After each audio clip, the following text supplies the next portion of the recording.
चलिए important issues में हम एक कदम और आगे बढ़ते हैं।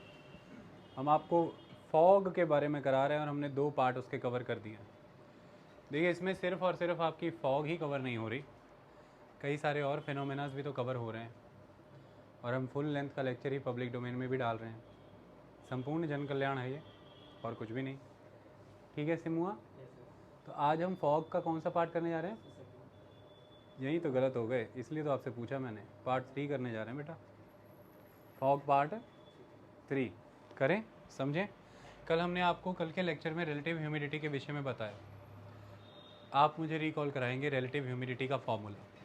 तो relative humidity is equal to absolute humidity divided by humidity capacity into 100।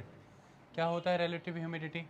Relative कि वो जो पैकेट ऑफ एयर है, वो जो कॉलम ऑफ एयर है, उसमें कितनी ह्यूमिडिटी को रिटेन करने की कैपेसिटी है, यानी कि उस पैकेट ऑफ एयर में कितनी कैपेसिटी है कि वो किस लेवल की ह्यूमिडिटी रिटेन कर सकते हैं। इसके कॉन्टेक्स्ट में एक्चुअल में उस पैकेट ऑफ एयर में कितनी ह्यूमिडिटी अवेलेबल है, इट इज़ एब्सोल्यूट ह्यूमिडिटी। तो फिर absolute humidity in context of the humidity capacity, so it is in relation to something, that's why it is a relative humidity. तो हमने इसी प्रक्रिया को अब आगे बढ़ाना है, उसी कॉन्टेक्स्ट में हम चीज़ों को कर रहे हैं। शुरुआत क्या है? सबसे पहला तो हमें ये समझना है कि इम्पॉर्टेंस ऑफ रिलेटिव ह्यूमिडिटी क्या है। इम्पॉर्टेंस, देखिए रिलेटिव ह्यूमिडिटी बहुत सारे मायनों में इम्पॉर्टेंट है। सबसे पहला तो इसका इम्पॉर्टेंस का आस्पेक्ट ही ये है कि प्रेसिपिटेशन यानी कि वर्षा होगी कि नहीं होगी, कितनी मात्रा में होगी, यह आपको रिलेटिव ह्यूमिडिटी से पता लगता है। आप जाएं जहाँ पर भी पॉल्यूशन के नोटिस बोर्ड लगे होंगे कि पर्टिकुलेट मैटर इतनी मात्रा में है, इतना कार्बन डाइऑक्साइड है, वहाँ पर एक RH भी आ रहा होगा, रिलेटिव ह्यूमिडिटी। जालंधर में ही आप जाएं, DAV कॉलेज आता है, फ्लाईओवर आएगा, वहाँ पर रिलेटिव ह्यूमिडिटी की मात्रा की LCD चलती रहती है, LED। वहाँ पर रिलेटिव ह्यूमिडिटी आता है, विंटर्स में भी, समर में, हर मौसम में 60% है कि 70 है कि 80 है कि 90 है, कई बार 95% भी शो होता है। तो इस तरह से रिलेटिव ह्यूमिडिटी के फिगर आते रहते हैं। तो इससे ही ये पता लग जाता है कि क्या होने वाला है। फॉग होगी, फ्रॉस्ट होगा, ड्यू बनेगी, वर्षा होगी, बर्फ़ पड़ेंगे, ओले गिरेंगे, क्या होगा, किससे पता लगा लेते हैं? रिलेटिव ह्यूमिडिटी से। तो रिलेटिव ह्यूमिडिटी एक बहुत इंपॉर्टेंट इंडिकेटर है। पहला तो इसका इम्पोर्टेंस यही है, ये प्रेसिपिटेशन के बारे में जानकारी देता है। दूसरा, इसका एक संबंध बनता है इवेपोरेशन से। अब मैं आपसे एक बात पूछता हूँ, रिलेटिव ह्यूमिडिटी अगर ज़्यादा है, हाई है, तो इवेपोरेशन ज़्यादा होगा या कम होगा? Very good. किस बेस पे आपने ये कहा?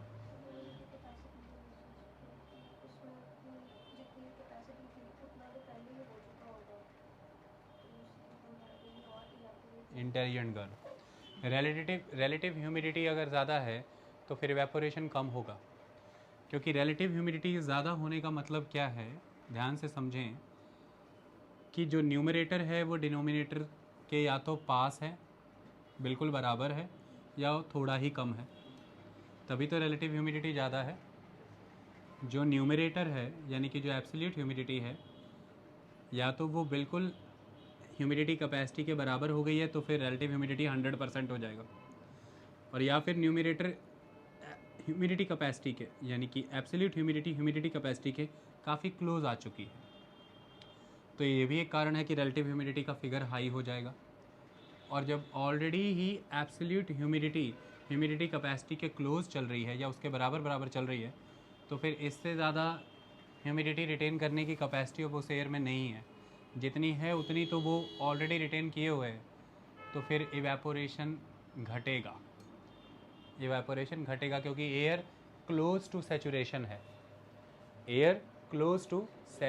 है, तौलिया ऑलमोस्ट भीग चुका है, टॉवल, मैंने कल उदाहरण दिया था।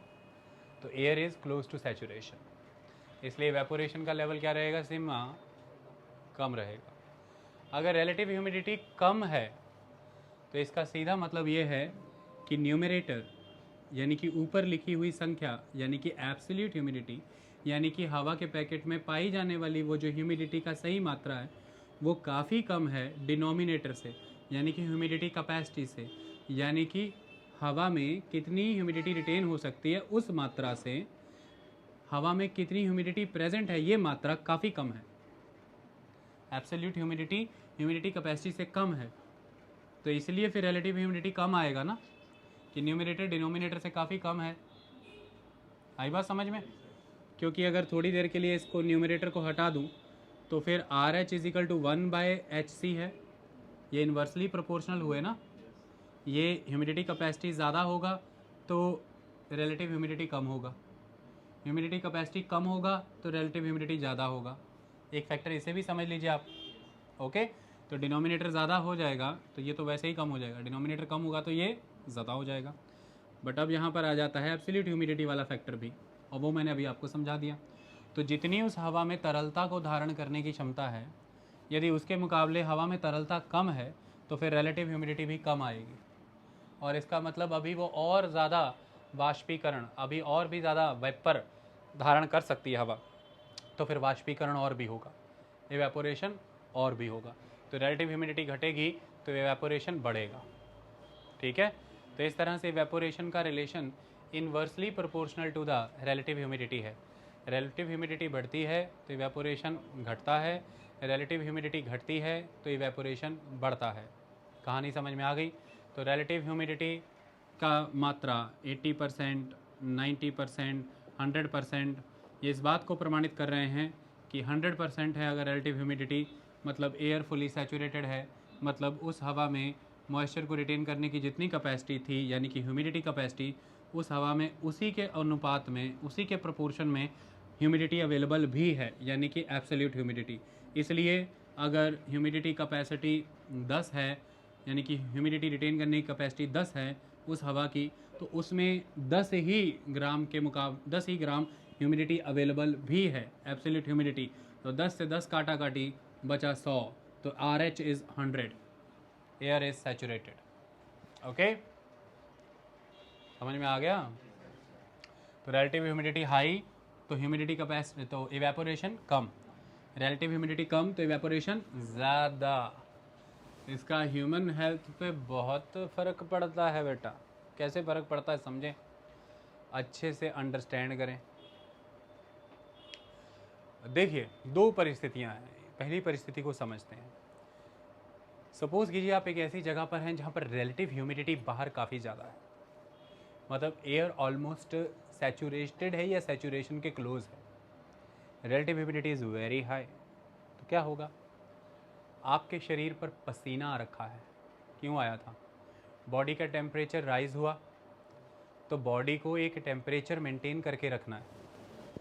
अपन हॉट ब्लडेड एनिमल है, अपन डिफरेंट क्लाइमेट रीजन में, डिफरेंट वेदर कंडीशन में थ्रू आउट द ईयर एक सेम बॉडी टेम्परेचर मेंटेन कर पाते हैं, इसलिए अपन पूरा साल घूमते फिरते हैं, अपन हाइबरनेशन में नहीं जाते। कोल्ड ब्लडेड एनिमल जब अपने शरीर के तापमान के विपरीत तापमान देखते हैं पर्यावरण में, तो वो लोग खुड्डों में घुस जाते हैं, हाइबरनेशन में चले जाते हैं। इसलिए चींटियाँ हैं, बहुत से ऐसे जानवर हैं जो कई कई महीनों तक ज़मीन के अंदर लुप्त हो जाती हैं, क्योंकि फिर बाहर ऐसा मौसम नहीं है जो उनके मतलब का हो, और फिर जब उनके मतलब का मौसम आता फिर बाहर निकल आती हैं, है कि नहीं? लेकिन हमारे साथ ऐसा होता है, हम बॉडी टेम्परेचर मेंटेन करने की ताकत रखते हैं। कारण क्या है? हमारी बॉडी से पानी जाता और आता है ना? तो अब मुद्दा यह है कि अगर टेम्परेचर बॉडी का राइज़ हुआ तो उस टेम्परेचर को कूल डाउन करना है, क्योंकि अपन को उसको लगभग 36-37 डिग्री सेल्सियस के अराउंड मेंटेन करना है शरीर के तापमान को। ऐसे में फिर उस टेम्परेचर को मेंटेन करने के लिए हमारे शरीर से टेम्परेचर लूज़ होना चाहिए, मतलब हीट लूज़ होनी चाहिए, टेम्परेचर तभी डाउन आएगा। हीट लूज़ करने के लिए बॉडी से स्वेट आता है। वो स्वेट की खासियत क्या है कि मैंने अभी आपको ये समझाया था कि लेटेंट हीट का एक फार्मूला है। जब वो स्वेट आपकी बॉडी से इवेपोरेट होगा, जैसे ही वो स्वेट आपकी बॉडी से इवेपोरेट होगा तो वो हीट गेन करके इवेपोरेट होगा, अपना स्टेट बदलेगा, क्योंकि लिक्विड से गैशियस फॉर्म में जाने के लिए उसको हीट चाहिए, और वो हीट जब वो जैसे ही अपनी फॉर्म चेंज करेगा आपके शरीर की हीट को ले जाएगा, तापमान बैलेंस हो जाएगा, इसलिए स्वेट आता है। लेकिन अब मुद्दा ये है यहाँ पर कि ऑलरेडी बाहर रिलेटिव ह्यूमिडिटी हाई है, एयर क्लोज टू सैचुरेशन है, तो उस एयर में तो कैपेसिटी ही नहीं है और मॉइस्चर लेने की, और ऊपर से आपकी बॉडी पे स्वेट आया हुआ है क्योंकि आपकी बॉडी का टेम्परेचर बढ़ गया है, तो वो स्वेट तो इवेपोरेट ही नहीं हो पा रहा है।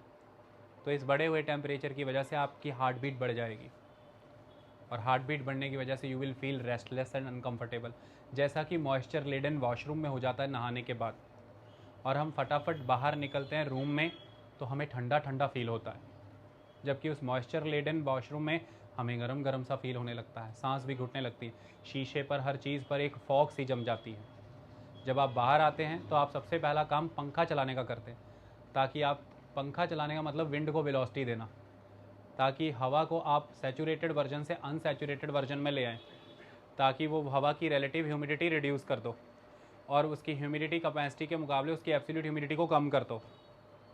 हवा फैलती है पंखे से, फिर आपका पसीना एकदम से सूखता है और आपको सूदिंग इफेक्ट और ठंडा ठंडा फील होता है। इसके ज़्यादा देर वहाँ बैठे रहते हैं तो फिर शरीर पर सफ़ेद सफ़ेद लाइनें भी बनने लगती हैं नाखून लगाने से, क्योंकि जब ड्राइनेस आ रही है। अब एक्सेस ऑफ वाटर लॉस होने लगा है, पंखा बंद कर देते हैं, है कि नहीं। तो इस तरह से हेल्थ को प्रभावित करता है। अब आते हैं ड्राई एरियाज़ में, डेजर्ट्स में और लद्दाख के ड्राई एरियाज़ में। अब ड्राई एरियाज़ में एक इम्पॉर्टेंट आस्पेक्ट क्या आ जाता है, ध्यान से समझिए। यहाँ पर तो बॉडी का टेम्परेचर जो है वो मेंटेन हो रहा था, क्योंकि आपने स्वेट रिलीज़ किया, बाहर रिलेटिव ह्यूमिडिटी काफ़ी थी, और रिलेटिव ह्यूमिडिटी के कंपैरेटिवली उतना ज़्यादा, मतलब रिलेटिव ह्यूमिडिटी इतनी ज़्यादा थी कि आपका स्वेट इवेपोरेट नहीं हो पा रहा था। आपने पंखा चलाया, कुछ भी किया, बॉडी टेम्परेचर सेटल हो गया। एक्सट्रीम ड्राई कंडीशंस में जब आप जाते हैं, चाहे वो कोल्ड है चाहे हॉट है, बोथ आर ड्राई कंडीशंस, दोनों में ही होठ कटने लग जाते हैं, सूख जाते हैं, ज़मीन चमड़ा कटने लग जाता है, क्योंकि ड्राइनेस आती है स्किन पे, बॉडी पे। कारण अब ह्यूमिडिटी कैपेसिटी इतनी बढ़ी हुई है उन रीजन्स में, चाहे हॉट ड्राई एरियाज़ हैं चाहे कोल्ड ड्राई एरियाज़ हैं, ह्यूमिडिटी कैपेसिटी इतनी बढ़ी हुई है कि उसके कंपैरेटिवली वहाँ पर मॉइस्चर है ही नहीं, एब्सोल्यूट ह्यूमिडिटी है ही नहीं। तो फिर आपके शरीर से पानी निचोड़ना शुरू हो जाएगा, क्योंकि वो एयर इतनी का अनसैचुरेटेड है आपके सराउंडिंग में कि वो जैसे ही बॉडी से स्वेट निकल रहा है, जा रहा है विद इन अ सेकेंड, तो बॉडी डिहाइड्रेट होने लग जाएगी, सूखने लग जाएगी।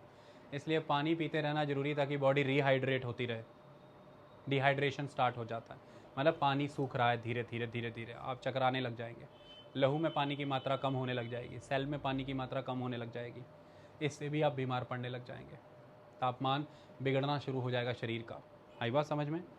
तो एक्सट्रीम ड्राई कंडीशन में भी प्रॉब्लम आया, यानी कि जहाँ रिलेटिव ह्यूमिडिटी काफ़ी कम है वहाँ भी प्रॉब्लम है, जैसे कि डेजर्ट एरियाज़ या फिर कोल्ड डेजर्ट एरियाज़। जहाँ पर रिलेटिव ह्यूमिडिटी काफ़ी ज़्यादा है, यानी कि इक्वेटोरियल रीजन, जहाँ पर मॉइस्चर ही बहुत ज़्यादा रहता है, आपने देखा वो भी हाईली अनकम्फर्टेबल एटमॉस्फेयर है सर्वाइवल के लिए, क्योंकि हाई हीट के साथ साथ वहाँ हाई ह्यूमिडिटी भी है। High heat and high humidity is lethal to the health, it is not good. जैसा कि कई बार मानसून वेदर में आपको फील होने लग जाता है, धूप के साथ साथ ह्यूमिडिटी काफ़ी होती है, खासकर जब पैडी में पानी लगा हो, जिसे चमासा कहते हैं, सांस प्राण रुकने लग जाते हैं। आई बात समझ में, क्योंकि ह्यूमिडिटी इतनी है रिलेटिव ह्यूमिडिटी एटमॉस्फेयर में कि वो भाप रगों में जा रही है, अंदर जम रही है, पैसेज नहीं क्लियर हो पा रहे, नेसल पैसेज। आई बात समझ में, दैट इज़ द प्रॉब्लम। इसलिए वेदर चिपचिपा है, आप कहते हैं शरीर से पसीना सूख नहीं रहा, चिपचिपा चिपचिपा क्यों, क्योंकि हवा सैचुरेटेड है बाहर की। और इसलिए फिर आप जैसे ही एयर कंडीशनर में आते हैं, एयर कंडीशनर कुछ नहीं करता, उस रूम का एक्सेस ऑफ मॉइस्चर लेकर के टप टप करके पानी बाहर बरसा देता है एक बाल्टी में, और आप कुछ नहीं करते, उस कमरे की हवा को ड्राई कर देते हैं।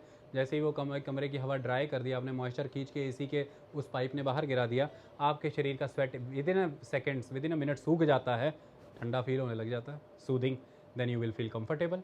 तो एयर कंडीशनिंग होती है फिर मॉइस्ट क्लाइमेट में, ख़ास तौर पर मानसून सीज़न में। उन दिनों में कूलर काम करना छोड़ देते हैं, एसी चलाने पड़ते हैं, बाकी दिनों में कूलर से काम हो जाता है, क्योंकि बौछार भरा ठंडा पानी सूखे मौसम में, जैसे कि मई, अप्रैल, मई, जून का महीना आपको बड़ा मज़ा देता है, पर जुलाई अगस्त में नहीं।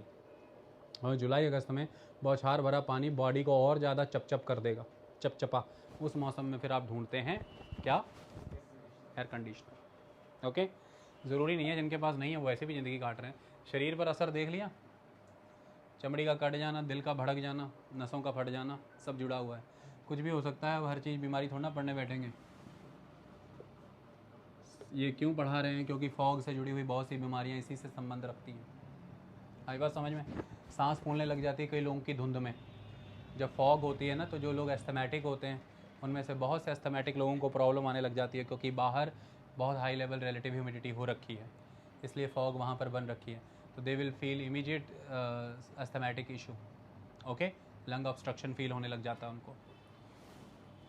डिफरेंट ऑब्जेक्ट्स की स्टेबिलिटी को हार्म करते हैं।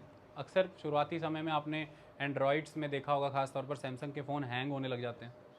रिलेटिव ह्यूमिडिटी जैसे ही बाहर बढ़ती है तो फ़ोन हैंग होने लग जाते हैं ना, खासतौर पर मानसून सीज़न में। अक्सर आपने देखा होगा मोटरसाइकिल का स्पीडोमीटर, डायल मीटर और बाकी चीज़ों को, उनमें एक अंदर मॉइस्चर सा आने लग जाता है। उनकी फंक्शनिंग हम आप बाहर से कितना भी साफ़ करते रहो, लेकिन अंदर आपको एक फॉग सी दिखती है। सबसे ज़्यादा ये होता है जिन गाड़ियों में प्रोजेक्टर हेडलैम्प से आप देखें, जहाँ पे तो प्रोजेक्टर है वहाँ से लाइट बाहर आती दिखेगी, लेकिन उसके चारों तरफ सराउंडिंग में अंदर आपको एक फॉगी अपीयरेंस दिखेगी। तो बहुत से ऑब्जेक्ट्स हैं, बहुत से इलेक्ट्रिकल अप्लायंसेज हैं, इनकी स्टेबिलिटी को हार्म करता है। रिलेटिव ह्यूमिडिटी बढ़ जाने से सॉकेट में आप शू लगाते हैं, उसमें भी आप देखेंगे एक प्ले आ जाती है, उसमें भी एक मॉइस्चर कंटेंट आ जाता है, जो कि रेगुलरली एक कार्बन जमानी शुरू कर देता है जो सॉकेट है उसके थिम्बल्स पे। इसकी वजह से इलेक्ट्रिक कंडक्टिविटी में हार्म होने लग जाता है, करंट सप्लाई नहीं हो पाता। फिर आप उसको साफ़ करते हैं सैंड पेपर से या बाकी चीज़ों से, फिर दोबारा से लगाते हैं। आई बात समझ में? क्योंकि स्विचेस में कई बार हाथ लगाने पे करंट भी आ जाता है, रिलेटिव ह्यूमिडिटी इतनी बड़ी होती है, सैचुरेटेड वर्जन, ओके। तो इस तरह से बहुत से ऑब्जेक्ट्स हैं, उनकी स्टेबिलिटी को, ज़्यादा ड्राइनेस हो जाएगी तो फिर वैसे हार्म करेंगे। रंग उड़ने शुरू हो जाते हैं विद इन अ सेकेंड, चीज़ों के रंग उड़ जाता है। मोटरसाइकिल खड़ा किया था, सब उड़ गया, फुर्र हो गया। तो चीज़ों की स्टेबिलिटी को, इलेक्ट्रिकल अप्लायंसेस की स्टेबिलिटी को, इन चीज़ों को हार्म करती है रिलेटिव ह्यूमिडिटी। बिल्डिंग्स को तो हार्म करेगी, वो रिलेटिव ह्यूमिडिटी है तो उसी पे डिपेंड करेगा कि मॉइस्चर कंटेंट एटमॉस्फेयर में कितना है, और मॉइस्चर कंटेंट से ही डिपेंड हो जाता है कि बिल्डिंग की वेदरिंग का लेवल क्या होगा, है ना। बिल्डिंग में वेदरिंग कितनी होगी वो डिपेंड करता है, तो कंडीशन पे डिपेंड करता है एटमॉस्फेयर की, और एटमॉस्फेरिक टर्बुलेंसेज, स्टेबिलिटीज़ और इंस्टेबिलिटीज़ डिपेंड करती है अमाउंट ऑफ रिलेटिव ह्यूमिडिटी पे। तो बस रिलेटिव ह्यूमिडिटी अगर ज़्यादा है तो फिर अल्टीमेटली मॉइस्ट एटमॉस्फेयर है तो बिल्डिंग्स उस वे में अफेक्ट होंगी, और रिलेटिव ह्यूमिडिटी बहुत कम है तो अल्टीमेट ड्राई कंडीशंस हैं तो बिल्डिंग फिर उस वे में अफेक्ट होंगी। तो बिल्डिंग्स को फिर अफेक्ट करती है रिलेटिव ह्यूमिडिटी।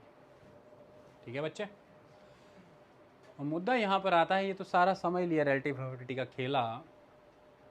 इस खेल में सबसे महत्वपूर्ण खेल था कंडेंसेशन का। मैंने अब तक आपको समझाया ह्यूमिडिटी, फिर ह्यूमिडिटी के अलग अलग प्रकार, फिर इवेपोरेशन, क्योंकि आना था हमें कंडेंसेशन, और कंडेंसेशन से जुड़ा है मुद्दा फॉग का। सारी ग्राउंड आपकी बना दी, अब आपको कोई चीज़ डाउटफुल नहीं रहेगी, आपको कोई चीज़ तंग नहीं करेगी, ओके। कंडेंसेशन की बात करें तो बहुत सिंपल सा मैकेनिज्म है, इंग्लिश में भी लिख रखा है मैंने, पढ़ोगे साथ साथ। प्रोसेस एंड, देख के पढ़ो ना। Process and mechanism of condensation depends on the amount of relative humidity.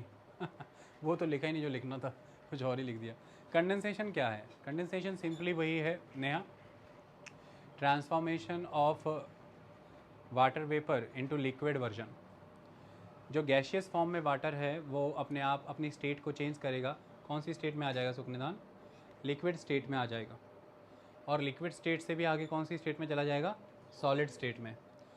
जब सॉलिड स्टेट से लिक्विड में आया, लिक्विड से गैशियस में आया, तो वो कौन सा प्रोसेस था? इवेपोरेशन। अब हमें रिवर्स फिनोमेना लगाना है, गैशियस से लिक्विड में आएगा, लिक्विड से सॉलिड में आएगा, ये क्या है? कंडेंसेशन। कंडेंस होगा ना, वो पहले इवेपो हुआ, अभी कंडेंस होगा, ओके। तो दैट इज़ द कंडेंसेशन। और ये कंडेंसेशन जो है, ये प्रोसेस, कंडेंसेशन का process and mechanism of condensation depends on the amount of relative humidity. ये कैसे रिलेटिव ह्यूमिडिटी के ऊपर डिपेंड करता है अभी हम समझते हैं। देखो जैस्मीन, अगर रिलेटिव ह्यूमिडिटी 100 है तो मैं क्या कहूँगा, ये कौन सी एयर है? Saturated air. हिंदी में तृप्त हवा, संतुष्ट हवा। क्या कभी किसी को पूर्ण संतुष्टि मिली है? नहीं, इसलिए एक हवा सुपर सैचुरेटेड भी है, सैचुरेटेड एयर। अनुरीत, रिलेटिव ह्यूमिडिटी कितनी होगी? 100% एयर इज़ सैचुरेटेड। मतलब हरप्रीत, जितनी उसकी ह्यूमिडिटी कैपेसिटी थी उस एयर की, उतना ही उसमें क्या है? उतनी उसमें एब्सोल्यूट ह्यूमिडिटी है। मतलब जितना वाटर वेपर धारण करने की ताकत थी, उतने ही उसमें क्या है? वाटर वेपर्स उतने ही हैं उसमें, जितना वो धारण करने की ताकत रखती थी। क्लियर? तो ये तो हो गई सैचुरेटेड एयर। अब आती है सिमुआ अगली कहानी। जिस तापमान पे हवा सैचुरेट होती है, उस तापमान को क्या कहते हैं बेटे? Critical temperature. अरे कहीं क्रॉनिकली इल ना कह देना। Critical intensive care unit, ICU. चलो, जिस तापमान पे हवा सैचुरेट होती है तापमान है ड्यू पॉइंट। आई बात समझ में? तापमान क्या है? Due point. क्लियर बात? वही ड्यू पॉइंट है, या जिस तापमान पे हवा कंडेंस होती है वो पॉइंट है ड्यू पॉइंट? सोच के बताएं, ड्यू पॉइंट कौन सा पॉइंट है?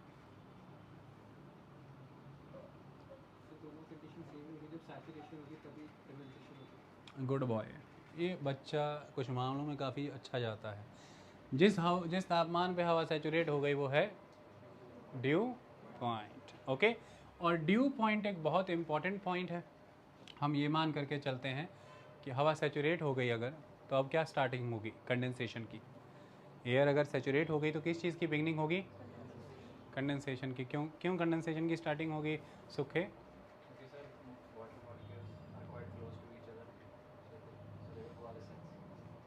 तो सुख निदान का कहना यह है कि water molecules are so close to each other so they will start coalescence. Okay, यही है, कल हमने यही पढ़ाया था। मुद्दा ये है कि जब रिलेटिव ह्यूमिडिटी ही 100 हो गई, एयर सैचुरेट हो गई, तो फर्दर इवेपोरेशन का स्कोप तो ख़त्म हो गया। उस हवा में और ज़्यादा मॉइस्चर धारण करने की क्षमता तो ख़त्म हो गई। तो मतलब एयर पैकेट को अगर मैं पूरा कंसिडर करूँ, उसकी ह्यूमिडिटी कैपेसिटी को कंसिडर करूँ, तो उसमें वेपर हावी हो गए हैं, एब्सोल्यूट ह्यूमिडिटी हावी हो गई है। तो अब वो एयर पैकेट पानी पानी हो जाएगा। अब वो एयर पैकेट पानी पानी हो जाएगा, भाप से पानी पानी हो जाएगा, पानी से जम भी सकता है। इसे इस तरह से समझ लो। आई बात समझ में? बात क्लियर हुई? तो इसीलिए सैचुरेशन जो है, एयर सैचुरेट हो गई, इस पॉइंट से अब कंडेंसेशन बिगन होगा।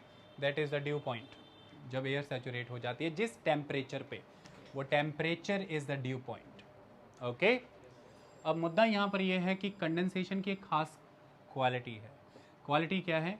कि हवा कंडेंस होनी शुरू होती है सुपर सैचुरेटेड स्टेट में जा कर के। हवा कंडेंस होनी शुरू होती है सुपर सैचुरेटेड स्टेट में जा कर के। मतलब ध्यान से समझे, सुपर सैचुरेटेड स्टेट का मतलब यहाँ पर यह है कि रिलेटिव ह्यूमिडिटी को 100% से भी ऊपर जाना होगा। Super saturated state of air क्या है? कि रिलेटिव ह्यूमिडिटी को 100% से भी ऊपर जाना पड़ेगा। मतलब टेम्परेचर को और फॉल करना पड़ेगा। टेम्परेचर को और फॉल करना पड़ेगा। टेम्परेचर जैसे ही और फॉल करेगा वैसे ही एयर की ह्यूमिडिटी कैपेसिटी रिड्यूस होगी, और जैसे ही ह्यूमिडिटी कैपेसिटी रिड्यूस हुई, यानी कि डिनोमिनेटर रिड्यूस हुआ, तो फिर उस कॉन्टेक्स्ट में एब्सोल्यूट ह्यूमिडिटी ज़्यादा निकल के आएगी।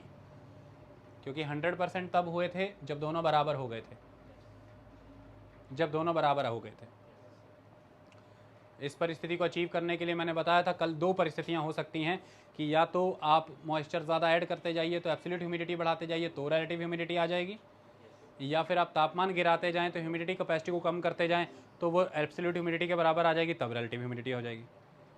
क्योंकि हवा अभी तक अनसैचुरेटेड है तो मेन एस्पेक्ट ये है कि उसमें मॉइस्चर ही ऐड हो रहा है, क्योंकि अभी भी वो इवेपोरेशन को सपोर्ट कर रही है, तो उसकी एब्सोल्यूट ह्यूमिडिटी बढ़ रही है। इसकी वजह से वो ह्यूमिडिटी कैपेसिटी के बराबर आ गया, तो एयर 100%, रिलेटिव ह्यूमिडिटी 100% हुई, हवा सैचुरेट हुई, जिस टेम्परेचर पे हुई ड्यू पॉइंट रीच हो गया, कंडेंसेशन होना बनता। कंडेंसेशन स्टार्ट होगी जब एयर सुपर सैचुरेटेड होगी, और सुपर सैचुरेटेड एयर तब होगी अब जब फर्दर, क्योंकि इवेपोरेशन का स्कोप तो खत्म हो गया, क्योंकि रिलेटिव ह्यूमिडिटी 100 हो गई। तो सुपर सैचुरेट होने का एक तरीका बनता है कि अपन अब टेम्परेचर को और डिग्री कम करें, और टेम्परेचर और डिग्री कम होगा तो ह्यूमिडिटी कैपेसिटी कम होगी, और जैसे ही वो कम होगी एब्सोल्यूट ह्यूमिडिटी उसके कॉन्टेक्स्ट में ज़्यादा हो जाएगी, तो सुपर सैचुरेशन का स्टेट अचीव हो जाएगा, आप 100% से अबव चले जाएंगे।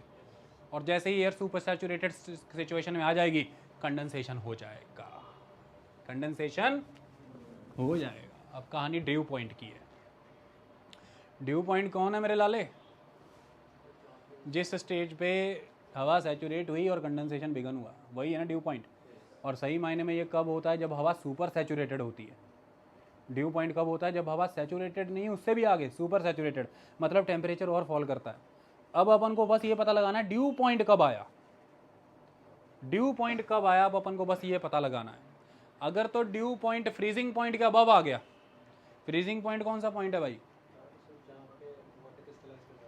अब बता दो ना, टेम्परेचर बता दो। 0 डिग्री पे कर जाता है, चल ठीक है, ऐसे ही मान के चलते हैं। अगर तो फ्रीजिंग पॉइंट के अबव ड्यू पॉइंट आ गया, मतलब 1 degree 2 degree 3 degree 4 degree 5 degree Celsius के अराउंड ही कहीं ड्यू पॉइंट आ गया, तो फिर कंडेंसेशन किस फॉर्म में होगी, उतना अब ड्यू पॉइंट पहले ही आ, फ्रीजिंग पॉइंट के आने के पहले ही आ गया ड्यू पॉइंट, मतलब हवा सेचुरेट हो गई, मतलब सुपर सेचुरेटेड स्टेट में आ गई और कंडेंसेशन बिगन हो गई। तो ड्यू पॉइंट का मतलब कि कंडेंसेशन फ्रीजिंग पॉइंट आने के पहले ही शुरू हो गई, इसको हम कह रहे हैं कि ड्यू पॉइंट पहले ही आ गया, फ्रीजिंग पॉइंट आने के अभी भी पहले ही कंडेंसेशन बिगन हो गया। तो फिर क्लियरली एस्पेक्ट एस्टेब्लिश है कि कंडेंसेशन समवट लूजली एस्पेक्ट में होगी, बहुत ज़्यादा क्या हो जाएगा, पानी जो गैस है वो पानी की फॉर्म में आ जाएगा, तो लिक्विड फॉर्म में रहेगा कंडेंसेशन, फॉग बन जाएगा, रेनफॉल हो जाएगा, इन वर्जन्स में नज़र आएगा। तो दैट इज़ द फॉग, किधर है, ड्यू, फॉग और रेनफॉल। ड्यू क्या रहते हैं बेटे, ओस, त्रेड़, क्या बात है। तो ड्यू का मतलब ओस, ओस गिरती है ना बूंदों पत्तों पे पत्तों पे, वो गाने में क्या, रोज़ा फिल्म के गाने में वो कहता है ना, बर्फ़ गिरी हो वादी में और हवा ऐसी गूंजे, ये तो साथिया मूवी का गाना है, पता तुमको सभी है। चलो, तो अगर तो कंडेंसेशन फ्रीजिंग पॉइंट के अबव आ गया तो क्या बनेगा भाई सुखनिदान बेटे, लिक्विड फॉर्म में होगा ना बेटा कंडेंसेशन, बोलना बेटा। हाँ, तो बनेगा क्या बेटा, लूज लूज चीज़ें, जिनको ऐसे हाथों से ऐसे कर देते हो, शिक शैक कर देते हो ना धुंध को, आजकल तो बत्तियों से भी चीर देते हैं। ड्यू बनेगा, फॉग बनेगा, वर्षा बनेगा। नहा लोगे ना इसमें, बर्फ़ के ओले के नीचे कभी नहाए हो, वो अभी बनाता हूँ।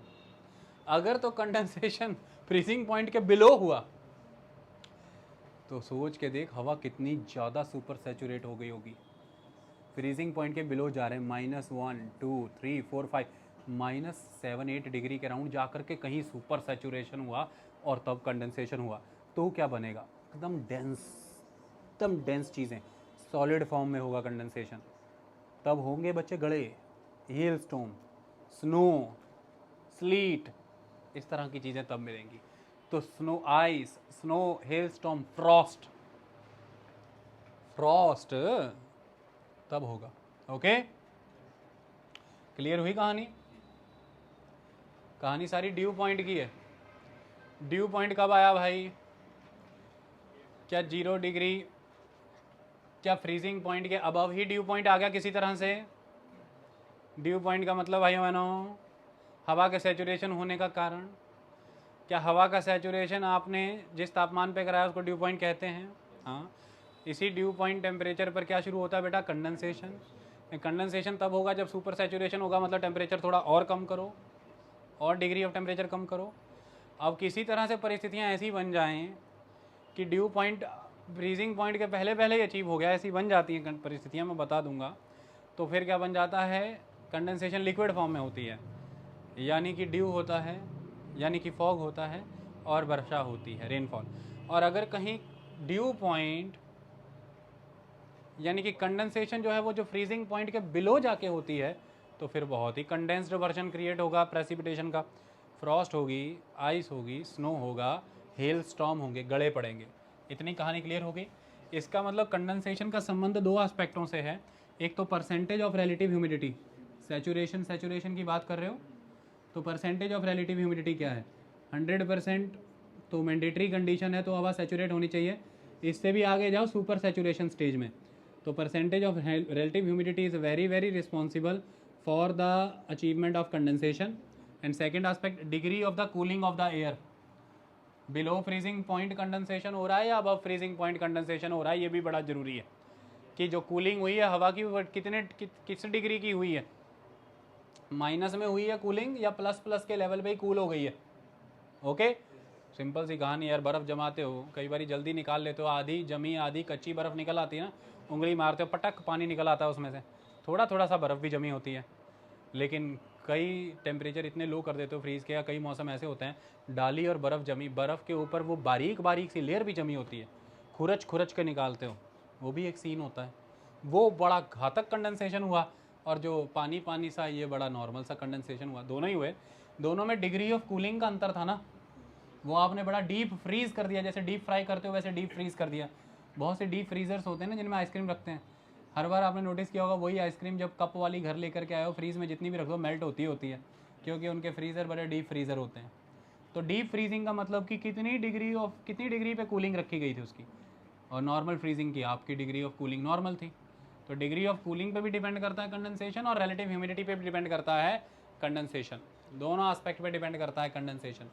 ओके, तो मतलब यहाँ पर फ्रीजिंग पॉइंट बड़ा महत्वपूर्ण है।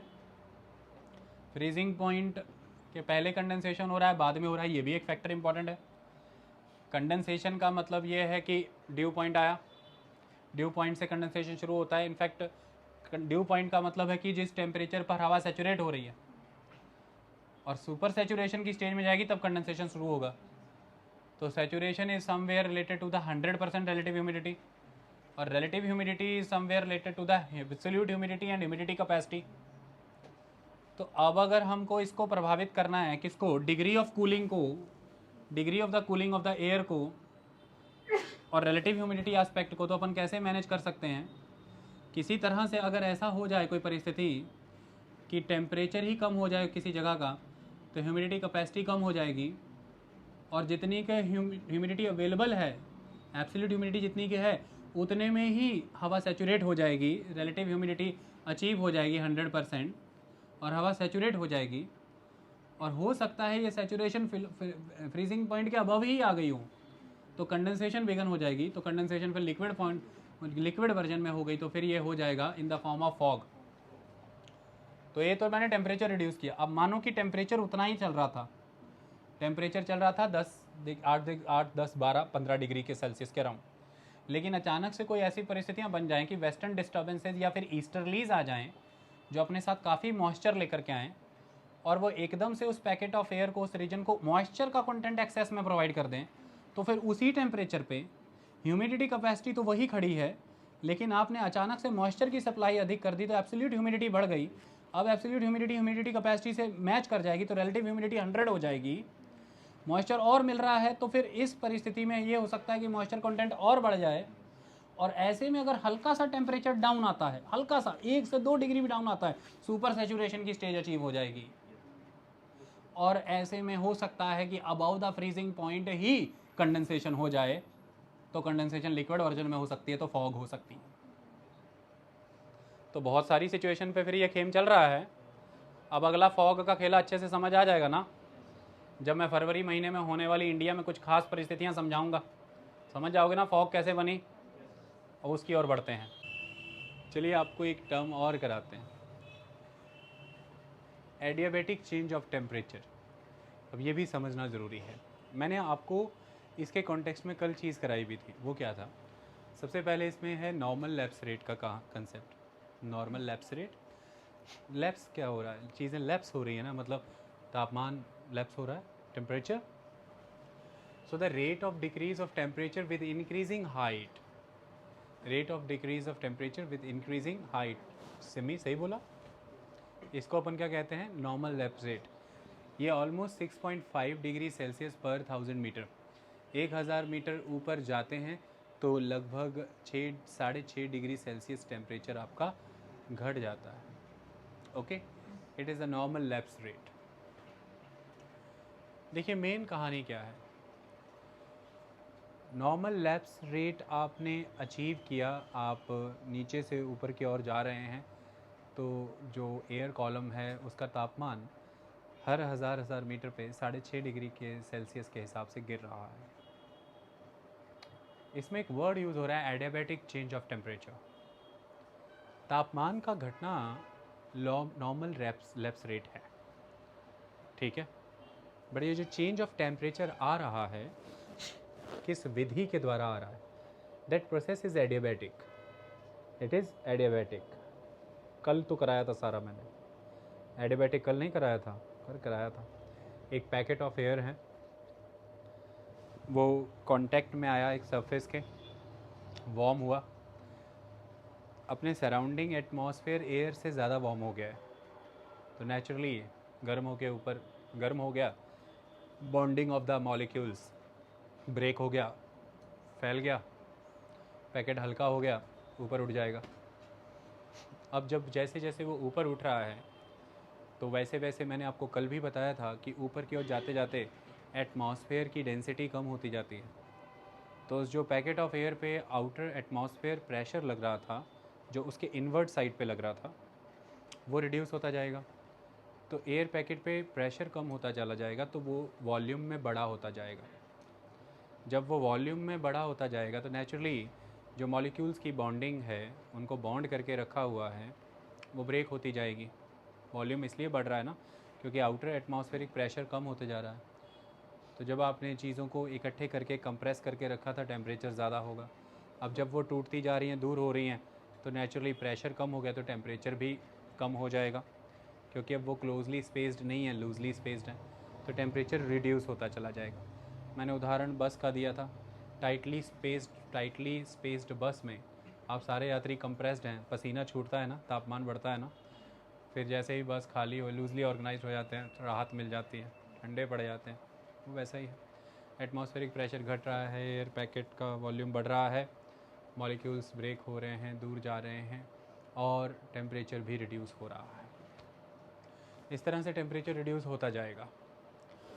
अब मुद्दा ये है कि बिना टेम्परेचर दिए, यानी कि बिना हीट दिए और बिना हीट लिए आपने टेम्परेचर में चेंज कर दिया, और ये चेंज आया है by the way of change of volume. और वॉल्यूम यहाँ पर चेंज हुआ है by the way of change of atmospheric pressure. और एटमॉस्फेरिक में प्रेशर में यहाँ पर चेंज फील हुआ है by the way of ascent of the air और the descent of the air. क्योंकि वही पैकेट ऑफ एयर जब नीचे की ओर आएगा तो एटमॉस्फेरिक प्रेशर बढ़ता जाएगा, उसका वॉल्यूम कंप्रेस होता जाएगा, छोटा होता जाएगा, तो मॉलिक्यूल्स क्लोजली स्पेस होते जाएंगे, तो टेम्परेचर बढ़ता जाएगा। ओके, तो आप बिना हीट दिए, बिना हीट लिए, वॉल्यूम के परिवर्तन के माध्यम से तापमान को घटा, ऊपर की ओर जा रहे हैं तो घटा, असेंट हो रहा है तो घट रहा है, और तापमान को बढ़ा, आप डिसेंट कर रहे हैं तो तापमान बढ़ रहा है। तो तापमान को ऊपर जाने का मतलब तो वैसे बढ़ना होना चाहिए, मैं घटा कह रहा हूँ, मैं हवा को ऊपर उठा रहा हूँ। तो आप तापमान को बढ़ा रहे हैं, क्योंकि एयर पैकेट ऊपर जा रहा है, एयर पैकेट नीचे जा रहा है, इससे वॉल्यूम उसका एक्सपेंड हो रहा है और वॉल्यूम उसका रिड्यूस हो रहा है, कॉन्ट्रैक्ट हो रहा है। इसको एडियाबैटिक चेंज ऑफ टेम्परेचर कहते हैं, जो बिना हीट दिए और बिना हीट लिए बदलता है। ओके, इसमें ड्राई एडियाबैटिक होता है और मॉइस्ट एडियाबैटिक होता है। सिंपल सा है। जब तो वो एयर का पैकेट नीचे ज़मीन से टकरा करके गर्म हो करके ऊपर उठ रहा है, तो अभी एयर सैचुरेट नहीं हुई ना फुली, रिलेटिव ह्यूमिडिटी नहीं अचीव हुई ना। ऊपर उठेगा उठेगा उठेगा उठेगा उठेगा, एक पॉइंट पर जा कर के ह्यूमिडिटी कैपेसिटी जो है वो कम होगी, क्योंकि टेम्परेचर रिड्यूस होते जा रहा है, तो फिर ह्यूमिडिटी कैपेसिटी एब्सोल्यूट ह्यूमिडिटी से मैच कर जाएगी, और ये परिस्थिति हो जाएगी रिलेटिव ह्यूमिडिटी 100%, तो सैचुरेट हो जाएगी एयर। तो जब तक एयर सैचुरेशन के पॉइंट को रीच करेगी, तब तक किसी तरह का भी कोई भी कंडेंसेशन नहीं हुआ। और जब भी कंडेंसेशन ही नहीं हुआ है, अभी चीज़ें कंडेंस ही नहीं हुई, गैशियस फॉर्म में जो वाटर है, वेपर की फॉर्म में, वो लिक्विड में बदला ही नहीं, तो जब उसने अपनी फॉर्म वापस से चेंज ही नहीं की, तो वो हीट काहे की रिलीज़ करेगा? हीट रिलीज़ करेगा ही नहीं, क्योंकि फॉर्म ऑफ वाटर चेंज नहीं हुआ, गैस अभी वाटर में बदला नहीं, तो गैस वाटर में बदला नहीं, वेपर वाटर में बदला नहीं, तो ये जो सिंपली पैकेट ऑफ एयर का टेम्परेचर लूज़ हो रहा है, ये completely dry column, it is dry adiabatic change of temperature. ये 5 डिग्री सेल्सियस के हिसाब से घटता है पर 1000 मीटर पे। लेकिन जिस पॉइंट पे सैचुरेशन आ जाएगा, 100% रिलेटिव ह्यूमिडिटी हो जाएगी, अब इस पॉइंट से कंडेंसेशन बिगन होगा, और इसके आगे भी जब वो एयर पैकेट राइज़ कर रहा है तो टेम्परेचर और रिड्यूस हो रहा है।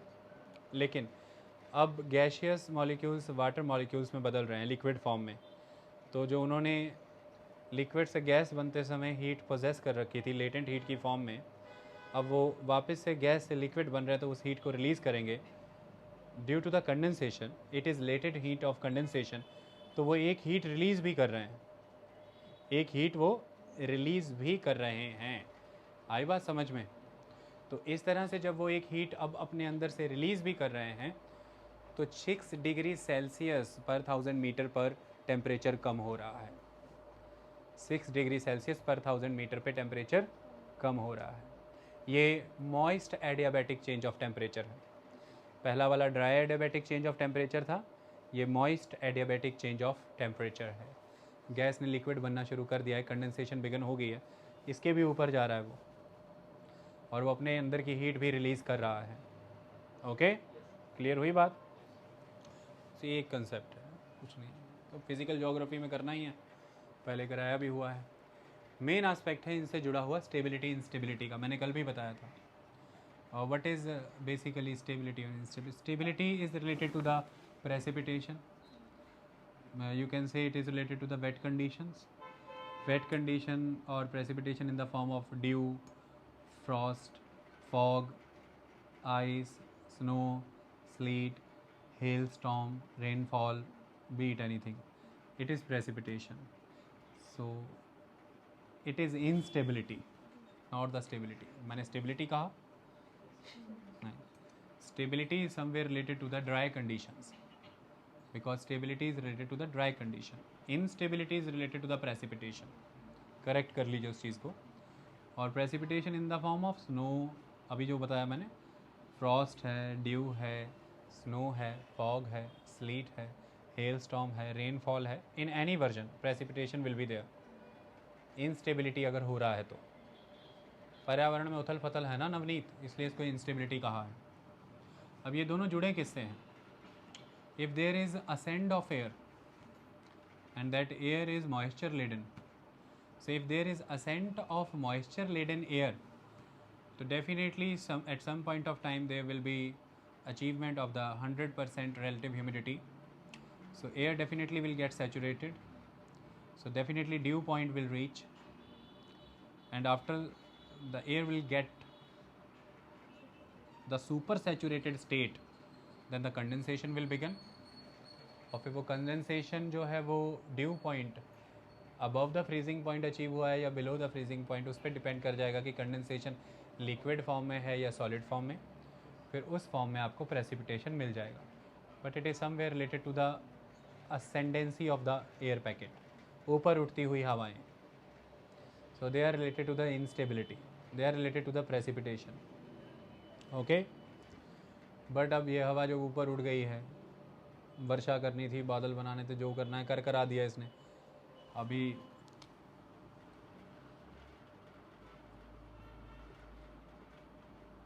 आए, गर्म हुए, ऊपर उठे, तो ऊपर उठ करके बादल बनाए हैं। अब इसको हवा को वापस नीचे भी तो गिरना है, यहाँ पे गिरेगी, फिर यहाँ पर आएगी, गर्म होगी, ऊपर उठेगी ना, इस तरह का साइकिल बनता है ना। इसको वापस भी तो गिरना है। तो अब जब ये गिरेगी तो क्या आपने ऑब्ज़र्व किया है? What is the aspect? 2-3 aspect देखो। पहले तो जो इसकी एब्सोल्यूट ह्यूमिडिटी थी, यानी कि जो इसमें मॉइस्चर अवेलेबल था, वो तो ये वहाँ पर खपा चुकी, एब्सोल्यूट ह्यूमिडिटी चला गया, तो इस वजह से इसका रिलेटिव ह्यूमिडिटी कम होगा, मतलब ये ड्राई है। एक फैक्टर ये है। दूसरा, अब ये ऊपर से नीचे की ओर आ रही है, तो इसकी वजह से एटमॉस्फेरिक प्रेशर और बढ़ता जाएगा, इसकी वजह से ये कंप्रेस होती जाएगी, तो इसका टेम्परेचर बढ़ता जाएगा, तो यानी कि इसकी ह्यूमिडिटी कैपेसिटी यानी कि मॉइस्चर रिटेंशन कैपेसिटी और बढ़ती जाएगी। तो डिनोमिनेटर बढ़ता जा रहा है, न्यूमरेटर घट गया, तो फिर रिलेटिव ह्यूमिडिटी और कम हो जाएगी, तो एयर और ड्राई हो गई, है कि नहीं? इस तरह से ये सूखी हवा नीचे की ओर गिरती है। इसमें शक्ति होती है इवेपोरेशन को बढ़ाने की। ये अनसैचुरेटेड एयर होती है, ये भूखी प्यासी होती है, ये नीचे की ओर गिरती है, मॉइस्चर गेन करती है, फिर ऊपर की ओर उठती है।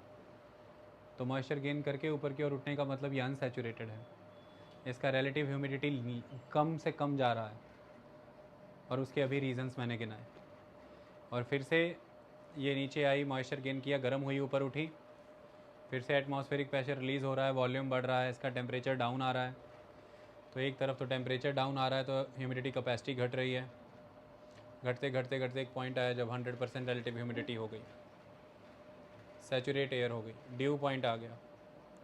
अब कंडेंसेशन करनी है तो ये सुपर सैचुरेट हो जाएगी। अब देखेंगे कि below freezing point due point है अबव, तो फिर प्रेसिपिटेशन हो जाएगा, फिर इसको नीचे गिरना है। आई बात समझ में? और फिर ये हवा नीचे की ओर गिर रही है, ऊपर की ओर उठ रही है, नीचे की ओर गिर रही है। ऊपर की ओर उठता हुआ असेंडिंग कॉलम, नीचे की ओर गिरता हुआ डिसेंडिंग कॉलम। सिंपल सी कहानी है। ऊपर जा कर के हवा भारी हो जाएगी ना तो नीचे ही गिरना है उसको। जब नीचे की ओर थी ना मेरे बच्चे, क्या कहते हैं उसको,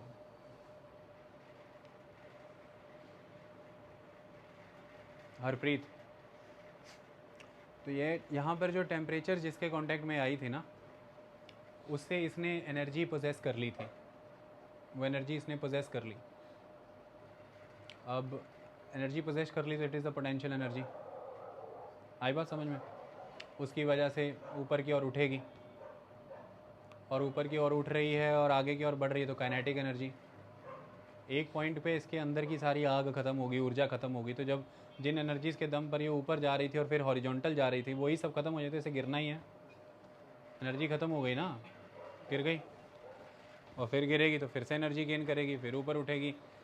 जिसमें एनर्जी नहीं है, बचपन में पढ़ा करते थे फिज़िक्स में, low energy high stability, high energy low stability. Energy बहुत है तो बहुत छटपटाएगा ना इंसान, एनर्जी कम है तो कम छटपटाएगा। तो इंद्रियों को काबू रखना भी एक इम्पॉर्टेंट एस्पेक्ट है। हाई एनर्जी में भी आप स्टेबल रख सकते हैं, इंद्रियों को काबू करें, उसे कहते हैं इंद्रियों को काबू करना। ओके, तो ये मेन एस्पेक्ट है। तो नीचे गिरती हवाएं एनर्जी विहीन होती हैं, एनर्जी मुक्त होती हैं, एनर्जी लेस होती है। इसलिए तो अब हवा में बने रहने की ताकत नहीं बची। पहले ऊपर की ओर उठ रही थी हवा, ताकत बढ़ी थी, एनर्जी बहुत थी। एक समय के बाद ऊपर उठना बंद कर दिया क्योंकि ऊपर उठने के लिए जोर लगता है, फिर हॉरिजॉन्टल बहने लगी। एक समय में अब हॉरिजॉन्टल भी रहने की ताकत नहीं, क्योंकि ग्रेविटी के अगेंस्ट है ना, पैकेट ऑफ एयर ग्रेविटी के अगेंस्ट है ना, ग्रेविटी के अगेंस्ट वर्टिकल कॉलम में उठना तो फिर बहुत बड़ी बात थी। वो भी ख़त्म हुआ तो हॉरिजॉन्टल कॉलम में चलने लगे, वो ख़त्म हो गया तो ग्रेविटी ने खींच लिया। देखो आना तो एक दिन खुट्टे पे ही है, भैंस जितना मर्जी छटपटा ले उसको आना खुट्टे पे ही है, क्योंकि वो खुट्टे से तो छूटी थी, इस खुट्टे से छूटी है, इसी खुट्टे पे आएगी। ये सत्य है, शाश्वत है। आई बात समझ में? क्लियर? अब इसमें भैंस को इस बात का ख्याल रखना है कि उसे उस ग्वाले को टांग नहीं मारनी जिसने उसे पिछले दिन चारा डाल के एनर्जी दी, क्योंकि अगले दिन फिर क्या पड़ेंगी, डांगे, और फिर कोई भी संभालेगा नहीं, क्योंकि भैंस की आदत है वो जल्दी तोकड़ हो जाती है, दूध देना बंद कर देती है, फिर कोई सेवा नहीं करेगा। ओके, भैंस कहाँ से ले आए? बात तो चल रही थी कंडेंसेशन की, अब ये याद रह जाएगा। ये हवा जिस खुट्टे से छूटी थी सी उसी खुट्टे में आना है जैसे ही इसकी ऊर्जा समाप्त हो जाएगी, क्योंकि उसमें वो खींच है, ग्रेविटी है। ओके, अब कारण हरप्रीत समझ आ गया? यहाँ डाउट आ रहा था ना, ये मैटर क्लियर हो गया अब आपको? कोई टेंशन तो नहीं? तो असेंडिंग एयर में क्या है, एनर्जी है, काफ़ी है, इंस्टेबिलिटी होगी, वर्षा होगी, सब कुछ होगा। डिसेंडिंग एयर में एनर्जी है, स्टेबल होगी। एनर्जी तो अभी गेन करेगी ना, उत्पाद तो नीचे आके मचाएगी ना, स्टेबल है, शांत है।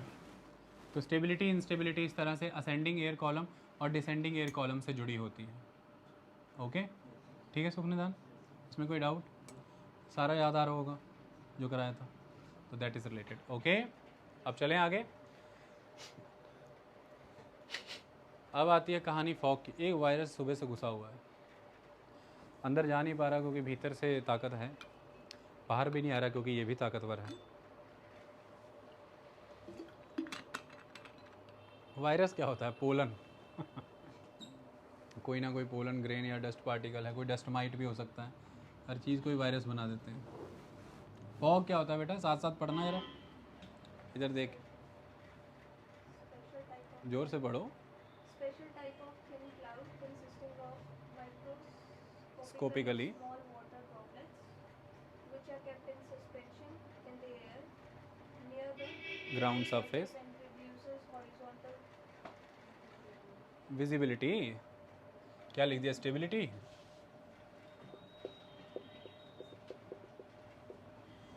ये है फॉग की डेफिनेशन। सिमी, स्पेशल टाइप ऑफ, तो fog is a type of, लेकिन दोनों की बनने की विधि में अंतर है बेटा। है तो बादल ही, लेकिन बादल नहीं है, इस बात का ख्याल रखना है।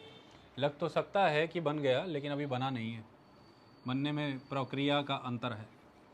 तो special type of thin cloud है consisting of microscopically small water droplets.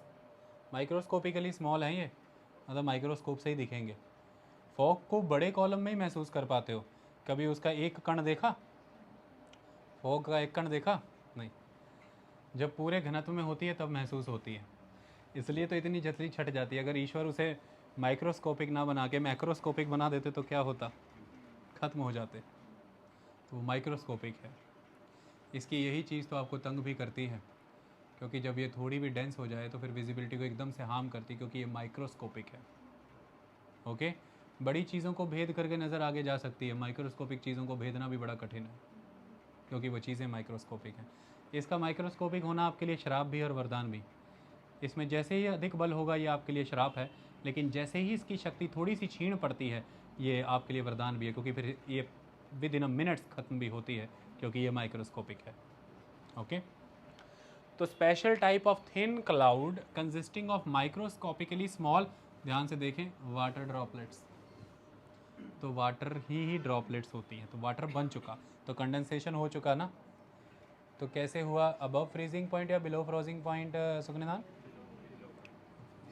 Above मेरी जान, अबव। अबव जुमलों पे ध्यान कम दो, लेक्चर पे ज़्यादा दो। तुम ना कहानी में बहक जाते हो, उसके कंक्लूजन्स निकालने लग जाते हो कि पता नहीं ये किधर कहा, किसको कहा, किस कॉन्टेक्स्ट में कहा। लेक्चर पे फोकस करो। Special type of thin cloud consisting of microscopically small water droplets which are kept in suspension.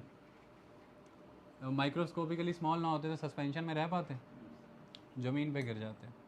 Which are kept in suspension in the air near the ground surface. तो ground surface के near होती है, ऊपर ख़त्म हो जाती है। कई बारी नीचे ज़मीन पे बड़ी होगी, छत पे चढ़ जाना, सेकंड या थर्ड फ्लोर पे, ऊपर से नीचे दिखेगी, ऊपर काम ख़त्म हो जाएगा, आतंक कम होता है इसका। वही कहानी ना, माइक्रोस्कोपिक है ना, कितना ऊपर ले जाओगे। ठीक है, ओके। एक माइक्रोस्कोपिक होने की वजह से देखो क्या क्या हो गया। So special type of thin cloud consisting of microscopically small water droplet which are kept in suspension in the air near the ground surface and reduces horizontal visibility। आधा किलोमीटर तक, 1 किलोमीटर तक घटा देती है। अगर 2 किलोमीटर तक horizontal visibility घटी है तो फिर उसे अपन क्या कहेंगे, मिस्ट। मिस्ट वो नॉर्मल सी फॉग है। अगर उससे ज़्यादा घटा दिए तो फिर फॉग है, डेंस है, वो अलग अलग नाम है। क्लाउड का और फॉग का अंतर समझो। क्लाउड कैसे बनते हैं, ये है तो थिन क्लाउड, बट दोनों में मैंने बताया था कि अंतर है, दोनों प्रक्रिया अंतर है। वो क्या है, clouds are formed due to the ascent, clouds are formed due to the ascent, expansion and cooling of the air. वो वाली प्रक्रिया जो समझा रहा था, उससे बनते हैं बादल। ये भी बादल का प्रकार है, बट ये बादल नहीं है, बादल वैसे बनते हैं। फॉग इज फॉर्म्ड या fogs are formed due to radiation, समझाएंगे। अर्थ से जो हीट रेडिएट हो जाती है ना, अर्थ ठंडी हो जाती है ना, और उसके संपर्क में आकर के हवा भी ठंडी हो जाती है, तो वे तो अच्छी बात ही है। बस फिर वहीं से तो दो बातें कही, एक तो अर्थ से हवा हीट रेडिएट हो जाती है तो अर्थ ठंडी हो जाती है, दूसरी लाइन मैंने कही उसके संपर्क में आ करके हवा भी ठंडी हो जाती है, तो कंडक्शन, कंडक्शन। हाँ, और तीसरा वो क्या हो जाता है कि वो जब ऊपर से देखते रहते हो आइसक्रीम के डब्बे के अंदर तो सब बढ़िया रहता है ना, सारी आइसक्रीमें पड़ी रहती है ना उस फ्रीज़ के अंदर, ढक्कन थोड़ा सा हटाते हो तो फॉग नहीं जम जाती। जानते हो क्यों, अंदर की ड्राई कूल एयर बाहर की वार्म मॉइस्ट एयर के संपर्क में आ गई, फॉग जम गई। आइसक्रीम का डब्बा थोड़ा सा हटाना तो सही, देखना क्या हो जाता है, एकदम से फॉगी हो जाता है। कभी भी ऐसा नोटिस किया, जब तक वो ढक्कन बंद रहता है बाहर से आपने उसके अंदर कभी भाप उठती देखी? गारंटी करता हूँ नहीं दिखेगा। लेकिन जैसे ही उस डब्बे को हटाते हो अंदर से फॉग नहीं आने लग जाती। अच्छा, कभी अगर कोई ऐसी ताकत मिल जाए, किसी तरह से देख पाओ, तो फ्रिज के फ्रीज़र में घुस के देखना, कोई गतिविधि नहीं हो रही होती, लेकिन जैसे ही फ्रीज़र खोलते थे बाहर की ओर क्या आता था, फॉग ना बेटे, क्योंकि फॉग कैसे बनती है? Mixing of the air. कौन सी एयर? ड्राई कूल एयर को मिक्स होना है वार्म मॉइस्ट एयर के साथ। ड्राई कूल एयर को वार्म मॉइस्ट एयर के साथ। इसलिए बड़ा अच्छा लगता होगा, पता नहीं अब आप लोग करते हैं कि नहीं। जब एयर कंडीशनर्स नहीं हुआ करते थे तो हम लोग बहुत किया करते थे। थोड़ी थोड़ी देर बाद जा करके फ्रीज़र का ढक्कन खोल के उसके सामने खड़े होते थे, वो फॉग सी बाहर आती थी। तो मानसून के दिनों में ये बहुत ज़्यादा होता है। अब इसी चीज़ को अप्रैल मई में करना नहीं होगा। इसी चीज़ को अप्रैल मई में फ्रिज के ढक्कन खुलवाना नहीं होगा। इसी चीज़ को जुलाई अगस्त में करना, देखना फॉग के, क्योंकि बाहर मॉइस्ट वार्म एयर है, अंदर ड्राई कूल एयर है। ये इसकी खासियत है। आई बात समझ में? तो क्लाउड बनता है असेंट से, है ना, एक्सपेंशन से, कूलिंग ऑफ एयर से। लेकिन फॉग बनती है रेडिएशन से, कंडक्शन से और mixing of the warm and cold air masses near the earth surface. ये बात क्लियर हुई? अब एम्पल कंडीशंस कैसी बनती होंगी? व्हेन द मॉइस्ट एयर, जिसका रिलेटिव ह्यूमिडिटी अबाव लगभग 97% है, when the moist air become saturated reaches it's due point. अब देखो, वो पहले सारे ग्राउंड समझाएं तो फॉग समझ में आ रही ना, वो ना समझा के सीधा ये समझाते क्या समझ में आता? अपन क्या कर रहे हैं, अपन रिवर्स टेक्नोलॉजी लगा रहे हैं आजकल, अखबार और हर चीज़ पढ़ने की। सीधे ही पकड़ के बैठेंगे टॉपिक को, फिर वहाँ पर हर चीज़ पकड़ेंगे। रिलेटिव ह्यूमिडिटी नेट से सर्च करेंगे, सीधा टॉपिक अप्रोच कर दिया, सीधी खबर पढ़ ली। अब वहाँ पे समझ नहीं आ रहा तो रिलेटिव ह्यूमिडिटी को नेट पे सर्च करेंगे, ड्यू पॉइंट को नेट पे सर्च करेंगे, सैचुरेटेड एयर को नेट पे सर्च करेंगे। नेट पे जब इनको सर्च करने चले जाएंगे, जिस खबर में उस खबर से भटक जाएंगे। और वो सब सर्च करके वापस खबर पे आके खबर समझनी है तो पहले वो पढ़ ही लो। पढ़ना चाहिए कि नहीं? So the when the moist air becomes saturated, reaches its dew point and further cools so that the water vapor is condensed, तो फॉग बनता है। वही तो अभी तब से वही तो प्रक्रिया समझा रहा हूँ। लाइट फॉग को अपन क्या कहते हैं? मिस्ट। फॉग मोस्टली जिन कंड्यूसिव कंडीशंस में बनती हैं वो कंड्यूसिव कंडीशंस ये हैं। क्या है अमनदीप सिंह? तो inversion of temperature. Inversion of temperature हुआ तो फॉग बनेगा। पता है, पढ़ाया है inversion of temperature. Inversion of temperature क्या होता होगा अनरीत? जरा सोच करके देखें, टेम्परेचर का इन्वर्जन। अच्छा, जैसे जैसे हम ऊपर की ओर जा रहे थे तो तापमान घट रहा था ना। सोचो ऐसा हो जाए, मतलब कि इसका मतलब क्या है अनरीत, कि नीचे हवा गर्म है, ऊपर की हवा ठंडी है। अब यहाँ से चढ़ना ऊपर शुरू हुई, नीचे की हवा गर्म थी, ऊपर ठंडी थी, क्योंकि ऊपर ऊपर जाते जाते तापमान घट रहा था। कहीं अगर ऐसा हो जाए कि ऊपर जा रहे हैं और एक पॉइंट पे ऐसा फील हुआ कि नीचे हवा ठंडी थी, ऊपर गर्म है, टेम्परेचर इन्वर्ट कर गया ना, कहानी इन्वर्जन हो गई ना। ऐसा हो जाता है, नीचे हवा ठंडी और ऊपर की हवा गर्म। ये ऐसा हो सकता है क्या कि नॉर्मल एयर का एक कॉलम है और ज़मीन से ऊपर की आप उठ रहे हैं, ऊपर की ओर उठ रहे हैं, तो नीचे हवा गर्म है, ऊपर की ओर ठंडा है। लेकिन सर्दियों के दिन हैं, रात पड़ चुकी है शाम के 6 बजे से ही, 7 बजे से ही। अर्थ को काफ़ी लंबा टाइम मिल गया अपनी हीट को रेडिएट करने का। अर्थ ने हीट रेडिएशन करना शुरू किया, कर रही है। सुबह के 3-4 बज गए। कितनी अल्टीमेट अमाउंट में अर्थ अपनी हीट रेडिएट कर चुकी होगी, अर्थ का अपर सरफेस कितना कूल हो चुका हो। ऐसे में जो एयर कॉलम उस अर्थ के सरफेस के कांटेक्ट में आ रहा है, तो नेचुरली वो एयर कॉलम अपनी हीट उस अर्थ के सरफेस को दे रहा होगा, तो वो काफ़ी ठंडा हो जा रहा होगा। क्योंकि हमने थर्मोडायनेमिक्स के लॉ तो पढ़े ही हैं, जो ये कहते हैं कि गर्म चीज़ अपनी गर्माहट ठंडी चीज़ों को दे देती है ना। तो वो अब इतना का ठंडा हो गया earth surface due to radiation की जो एयर कॉलम उसके बिल्कुल ग्राउंड सरफेस उसके क्लोज आ रहा है, वो ठंडा हो जाएगा रिलेटिवली टू उस एयर कॉलम के जो उसके ऊपर है, उसके ऊपर है।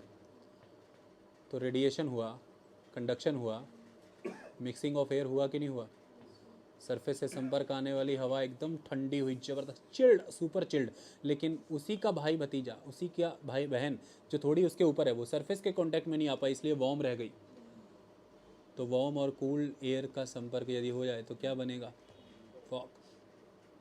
तो सुबह सुबह के घंटे जो होते हैं, मॉर्निंग के आवर्स होते हैं, फॉग जमती है, दिन चढ़ने के बाद ख़त्म हो जाती है। जानती क्यों? बताओ। अर्थ सन से हीट रिसीव करती है, तो अर्थ का सरफेस गर्म होता है, फिर उसके संपर्क में आने वाली हवा भी थोड़ी गर्म हो जाती है, फिर वो भी गर्म, ऊपर जो भाई बहन है वो भी गर्म, दोनों गर्म गर्म क्या कर लेंगे? गर्म ठंडे का कॉम्बिनेशन ऑलवेज चाहिए। सामने वाला गर्म है, ठंडे बने रहो, लेकिन हमेशा नहीं, गर्म भी बनो, ठंडा करना भी ज़रूरी है। सही है कि नहीं? Okay, topic complete. जितना लिखा उतना समझा दिया, आगे की कहानी सारी समझ आ जाएगी। मैंने inversion of temperature, morning hour और winters in subtropical reason की कहानी बता दी। एक लास्ट लेक्चर में आपको सारा फॉग अच्छे समझ आ जाएगा, इन्वर्जन ऑफ टेम्परेचर भी समझा दूंगा। ओके, मज़ा आया इन 3 पार्ट्स में? महसूस हुआ कि विज्ञान की किन गलियों से होकर के हम गुजरे, संविधान की यात्रा की पूर्ति करते हुए हमने उसे भी नहीं छोड़ा। ओके, अब अगले लेक्चर तक के लिए इंतज़ार करें। आप सबका बहुत बहुत धन्यवाद।